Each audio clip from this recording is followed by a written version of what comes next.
cette raison, il t'a élevé. C'est pour cette raison, il t'a mis en haut.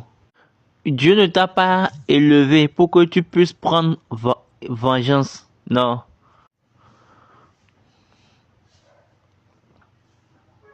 Dieu ne t'a pas élevé pour que tu puisses dire après, oui, maintenant je vais les quitter. Maintenant, qu'ils meurent. Ce n'est pas Dieu ça. En faisant cela, tu fais pour toi-même. Soyez donc sans crainte.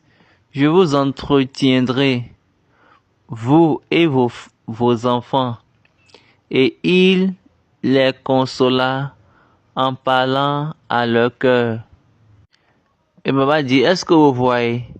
Il les a consolés et parlé à leur cœur. Donc il n'a pas fait quelque chose pour montrer qu'il est supérieur. Non. Alors que vous faites toutes choses pour montrer que vous êtes supérieur alors que vous êtes petit.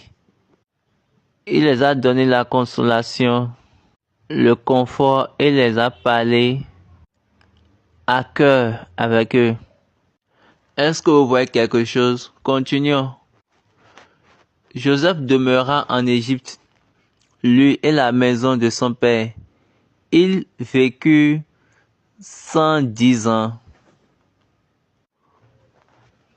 Joseph vit les fils d'Éphraïm jusqu'à la 3e génération, et les fils de Makir, fils de Manassé, naquirent sur ses genoux. Joseph dit à ses frères, je vais mourir, mais Dieu vous visitera, et il vous fera remonter de ce pays-ci dans le pays qu'il a juré de donner à Abraham, à Isaac et à Jacob. Joseph fit jurer les fils d'Israël en disant, Dieu vous visitera et vous ferez remonter mes os loin d'ici. Joseph mourut, âgé de 110 ans. On l'embauma et on le mit dans le cercueil en Égypte.